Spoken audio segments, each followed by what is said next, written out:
Halo pemirsa dimanapun Anda berada, kembali lagi bersama saya Patricia Andreas di program yang menampilkan berbagai inspirasi dan juga motivasi dengan pembicara yang hebat, luar biasa dan handal pastinya. Inilah Inspirakes, inspirasi tanpa batas.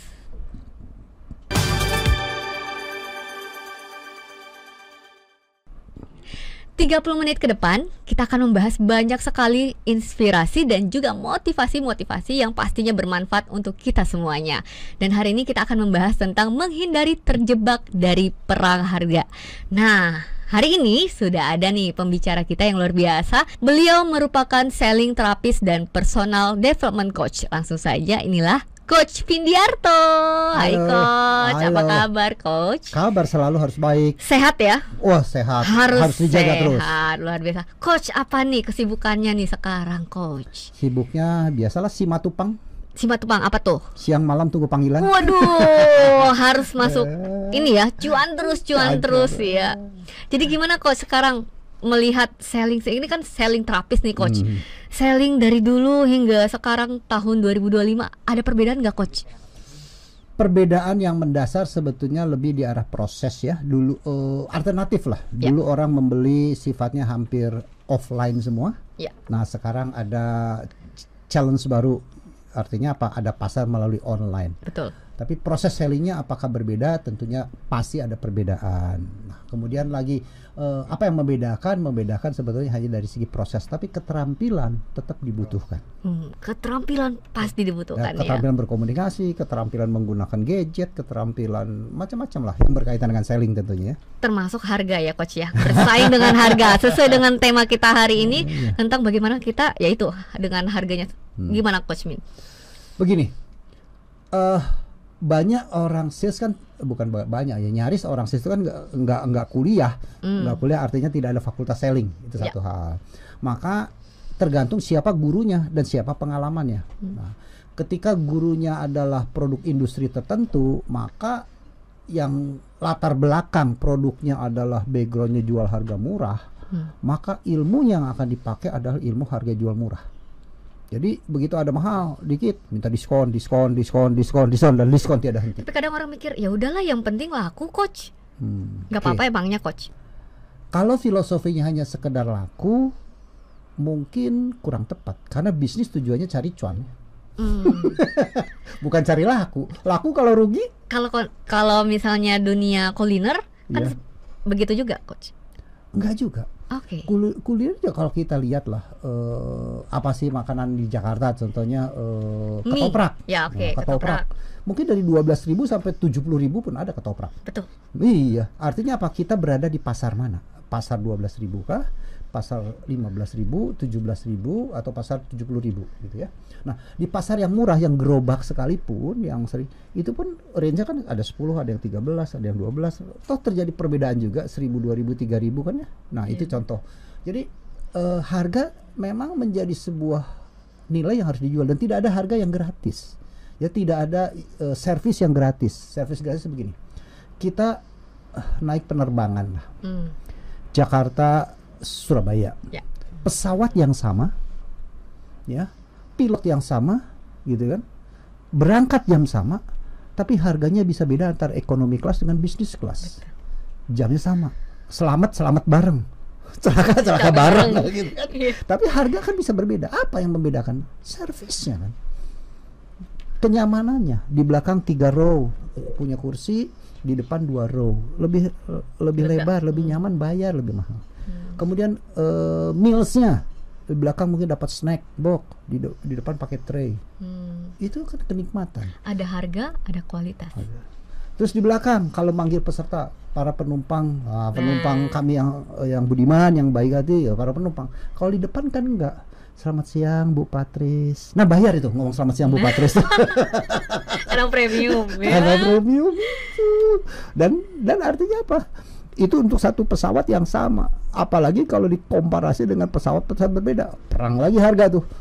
Beda 100.000, beda 200.000, beda 300.000. Jadi perang harga tuh akan selalu terjadi. Zaman persoalan kita adalah bagaimana kita tidak terjebak di dalam area perang harga itu. Karena kalau perang harga terakhir ujung-ujungnya kan sampai berapa rendah sih, how low can you go, karena ujung-ujungnya nggak mau rugi, pada satu titik harus berhenti kan, nggak bisa lagi perang. Betul.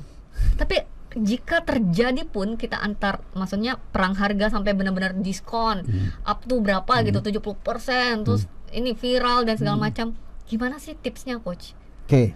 Begini, mari kita mindsetnya ubah bahwa perang harga pada satu titik tidak bisa lagi kita berperang, ya kan nggak mungkin kita karena perang harga kemudian mau jual rugi.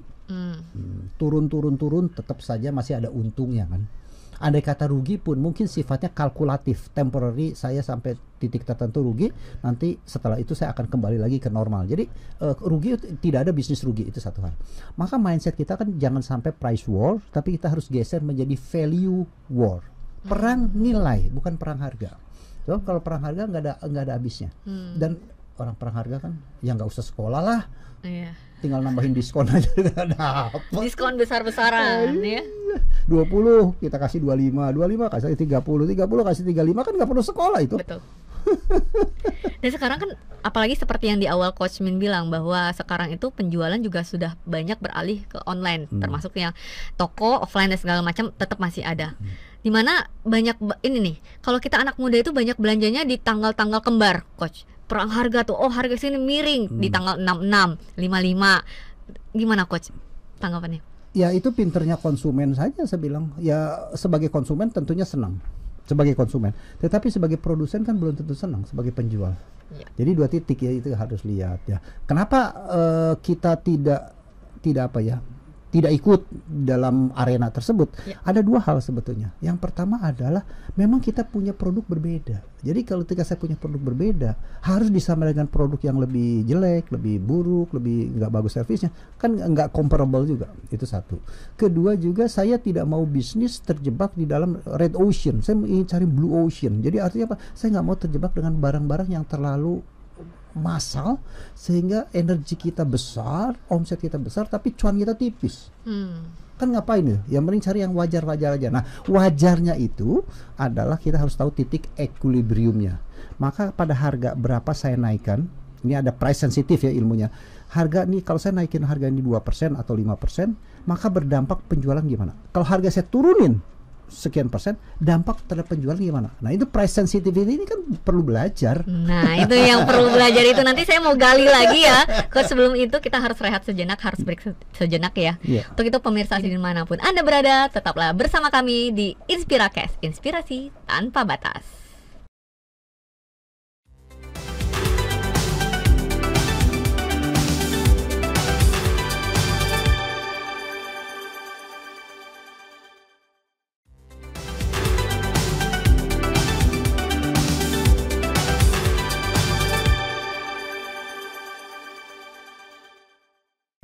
Kembali lagi di InspiraCast, inspirasi tanpa batas, Coach. Nah, di segmen sebelumnya kita sudah banyak sekali membahas tentang ilmu-ilmu tadi ya, Coachnya.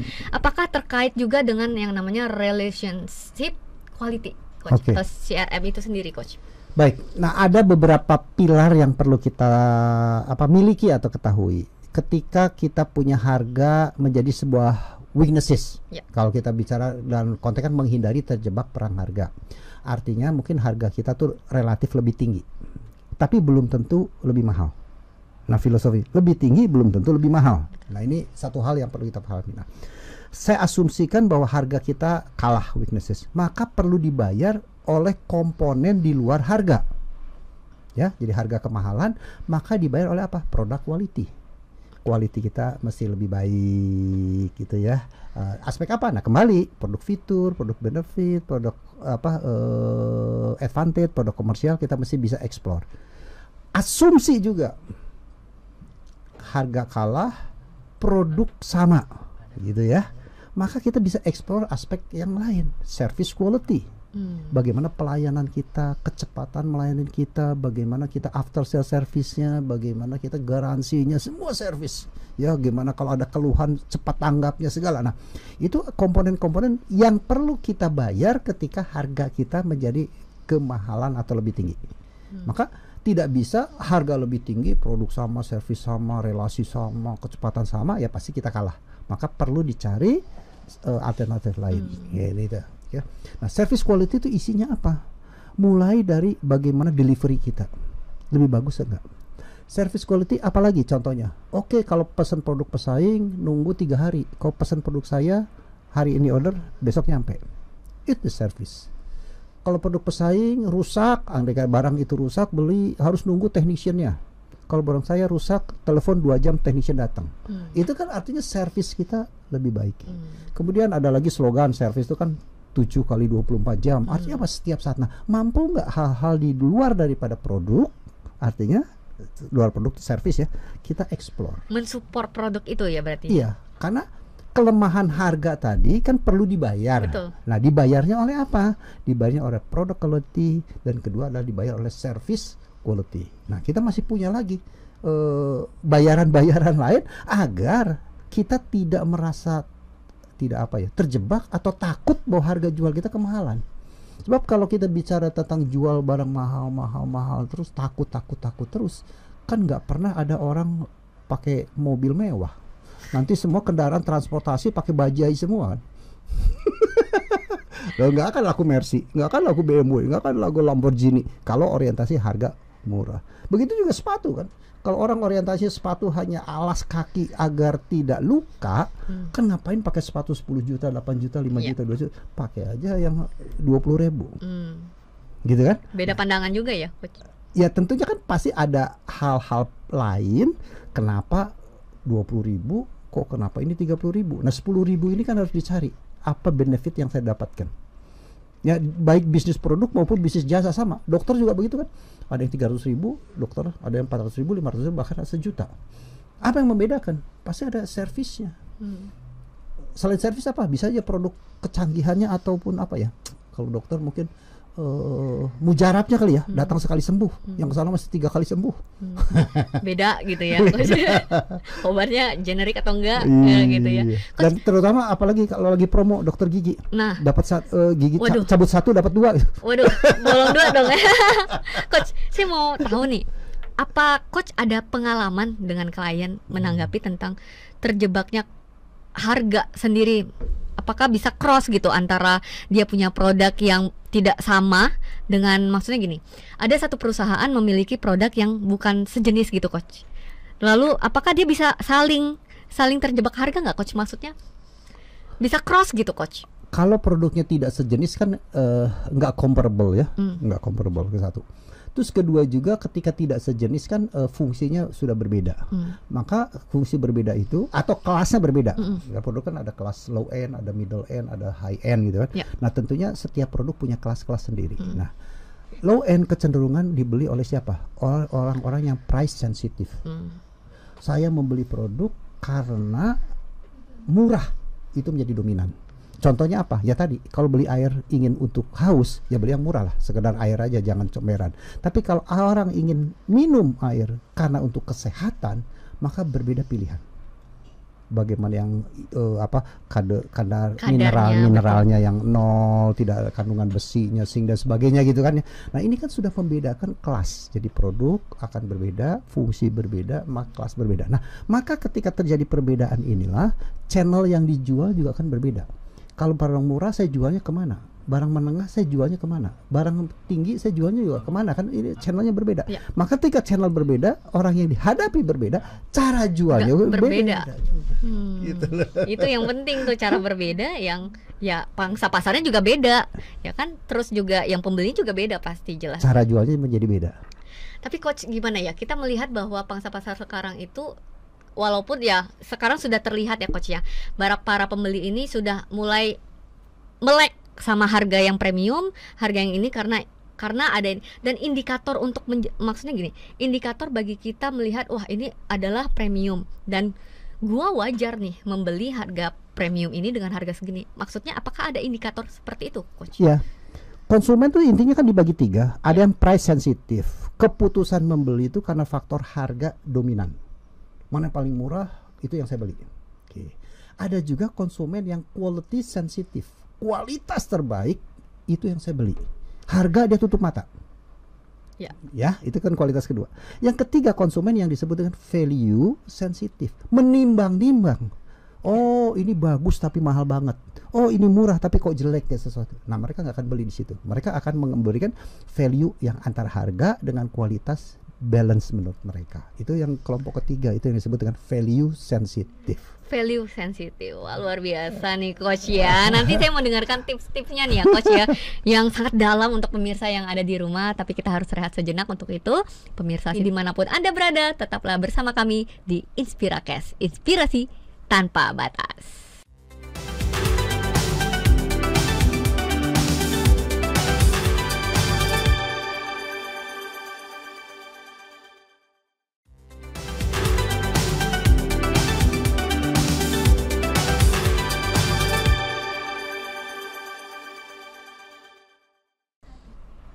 Kembali lagi di Inspirakes, inspirasi tanpa batas. Nah, hari ini masih bersama Coach Min. Kita membahas tentang terjebak dengan perang harga ya, Coach Min. Kalau tadi kita sudah membahas tentang aspek-aspeknya, sudah mulai dari produknya, terus juga servisnya. Ada aspek lain nggak, Coach Min? Oke. Untuk menghindari terjebak dari perang harga tersebut ya, kita sudah kupas dua ya, produk quality, artinya kita harus mampu mengeksplor produk fitur, produk benefit, produk advantage dan produk komersial. Satu. Kemudian dari service quality, tentunya kualitas pelayanan prima melebihi daripada apa yang ekspektasi pelanggan. Ada dua lagi sebetulnya yang perlu kita pertimbangkan yang disebut dengan relationship quality. Kualitas hubungan. Nah, kualitas hubungan ini tidak semata-mata hanya milik orang sales. Hubungan bagaimana orang salesperson kita yang ada di lapangan, tetapi juga ada orang-orang yang di belakang orang sales, yaitu yang disebut dengan program CRM, Customer Relationship Management. Jadi bagaimana kita mengelola hubungan dengan pelanggan. Nanti diklasifikasi lagi pelanggan itu. Ada yang pelanggan kelas top, kelas Pareto, kelas menengah, kelas sampai kelas yang reguler gitu. Nah, ini bagaimana kita harus mentreatmentnya. Ya, karena di dalam treatment setiap pelanggan itu juga berbeda-beda. Pelanggan Pareto dengan pelanggan yang reguler berbeda treatmentnya. Ada yang sangat financial bond, jadi mereka akan punya hubungan yang baik karena faktor financial, diskon tambah promo gratis ini gratis itu. Nah, itu financial. Ada juga social bonding, bagaimana mereka terlibat di dalam komunitas sosial. Ada juga service bonding. Ada lagi business bonding. Ada lagi yang disebut dengan structural bonding. Nah, ini bonding ini dalam relationship perlu dikelola dengan baik agar nggak salah. Bonding itu termasuk seperti ini, Coach. Ketika ulang tahun diberikan kue. Ya, itu social bonding. Betul ya? Itu social bonding. Itu social bonding. Tapi bisa juga business bonding. Anda punya bisnis apa, sedangkan saya punya bisnis apa, kita ikat bersama. Itu kan business bonding. Jadi menghindari lepas kan? Iya, betul. Terikat. Terikat. Contohnya apa? Ya banyaklah orang yang banking bonding dengan perusahaan seluler.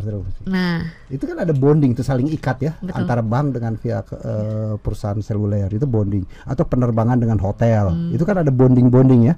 Oke, nah ini contoh. Jadi bonding itu menjadi salah satu ilmu CRM. Nah, di dalam dunia bisnis juga hal demikian, relationship yang sifatnya corporate to corporate. Ada juga relationship kan antara pribadi dengan pribadi.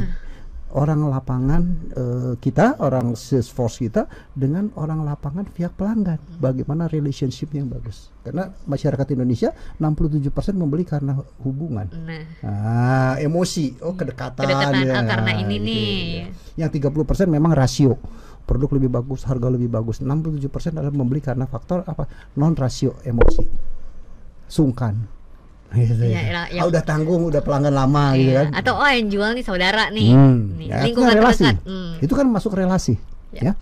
Kemudian yang keempat adalah speed quality, kecepatan kita bertindak, kecepatan kita mengambil keputusan, kecepatan kita memberikan servis. Ketika banyak tarsok, pelanggan pasti nggak suka, ingin cepat. Kemudian one stop solution, begitu ada masalah langsung beres. Dan sering sekali kita mendengar atau mengalami, kita telepon ke bagian customer service ya. Dari telepon dengan siapa? Dengan Ibu Patricia. Keluhannya apa? Sudah disebutin 1, 2, 3. Oke, nanti saya sampaikan ya ke bagian teknis. Dioper. Setelah dioper ngulang lagi. Dengan siapa ya? Ibu Patricia. Ada keluhan apa Ibu? Kan ngulang itu. It's the bad service kan. Harusnya kan tidak boleh terjadi demikian. Harusnya begitu transfer telepon, problem itu sudah tahu orang yang terima telepon kan, karena sudah dicatat dan sebagainya. Nah, ini kenapa tidak terjadi? Karena memang tidak punya standar quality, tidak mementingkan tentang speed. ya. Jadi agility itu pengambilan keputusan, kemudian bertindak, kecepatan di dalam penyesuaian lingkungan, contohnya itu agile ya. Nah, maka keempat faktor tadi, jadi produk, service, relationship, dan speed itu menjadi daya tawar ketika harga kita menjadi sebuah weaknesses atau menjadi lebih tinggi, gitu. Pengambil keputusan tersebut, Coach Min, untuk bagaimana kita bisa menetapkan harga tersebut, kalau kita melihat di perusahaan besar nih, apakah seorang manajer, apakah siapa? Penentuan harga biasanya kan ada pasti dari pihak marketing lah ya. Pihak marketing setelah mendapatkan informasi dari orang produksi bahwa COGS modalnya itu sekian loh.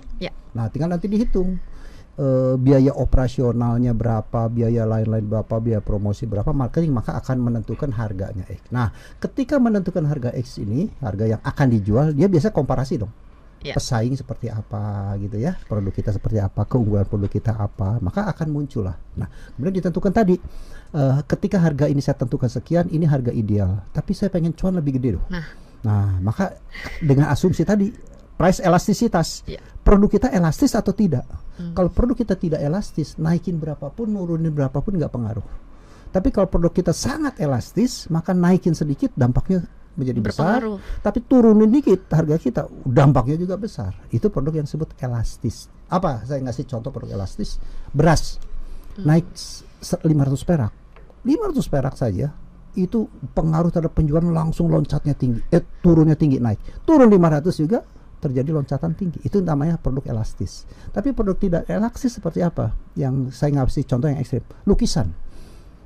Harga 1 miliar, dinaikin 2 miliar juga nggak ngaruh. Kalau orang senang ya beli. Diturunin juga nggak akan beli jadi 2 gitu. Tetap 1. Jadi ada berbeda ya? Berbeda. Jadi maka teman-teman marketing pun perlu belajar tentang elastisitas produk, dan itu sangat ilmiah, bisa dihitung ya tingkatnya sampai level mana. Nah, maka ketika kita bisa menghitung itu, maka akan dicari titik equilibrium. Pada titik mana yang memberikan cuan tertinggi? Apakah saya harus naikkan, apakah saya tetap, atau saya harus turunkan sehingga cuan saya lebih tinggi. Dengan cuan lebih tinggi ini, maka saya punya budget promosi bisa lebih banyak, perusahaan keuntungannya lebih gede, perusahaan keuntungan lebih gede bisa buat expand dan seterusnya gitu. Dan ini termasuk ketika kita melihat di produk jasa ya, sama juga ya. Sama, produk jasa sama juga. Karena apa? Dengan saya punya cuan lebih gede, mungkin saya bisa memberikan servis lebih kan. Ya, kalau ada permintaan ini ya cincai-cincai dikit lah. Disesuaiin ya. Kan begitu. Tapi kalau semua udah dipres, kan susah mau ngasih lebih. Jadi nggak ada perbedaan, tetap butuh ya, seperti itu. Butuh. Coach Min, luar biasa sekali. Saya boleh dengarkan quotes of the day-nya hari ini, Coach Min, untuk pemirsa yang ada di rumah. Tips-tipsnya ataupun quotes of the day-nya untuk bagaimana nih kita biar bisa tidak terjebak dalam perang harga. Silakan, Coach. You don't sell the product, but you sell the solution. Wow, singkat, padat, dan jelas selalu nih Coach Min nih ya. Solusi yang kita jual ya, sehingga kita tidak akan terjebak lagi dengan namanya perang harga. Yes. Oke, Coach Min, terima kasih untuk pencerahannya hari ini ya, Coach Min ya. Luar biasa sekali bahwa ternyata saya juga baru tahu di dunia selling itu sendiri sangat kompleks sekali. Kompleks dan deeping. Betul sekali. Kita boleh bahas lagi di next episode ya, Coach Min ya. Boleh hadir lagi ya, Coach Min ya. Kita membahas selling ya. Terima kasih Coach Mindiarto. Sama-sama. Untuk itu pemirsa dimanapun Anda berada, terima kasih sudah menyaksikan program Inspiracast, inspirasi tanpa batas. Selalu saksikan Inspiracast setiap hari Senin hingga hari Jumat pukul 15.00 waktu Indonesia bagian Barat. Saya Patricia Andreas, mewakili seluruh kru yang bertugas, pamit undur diri. Sampai jumpa dan Inspiracast, salam inspirasi.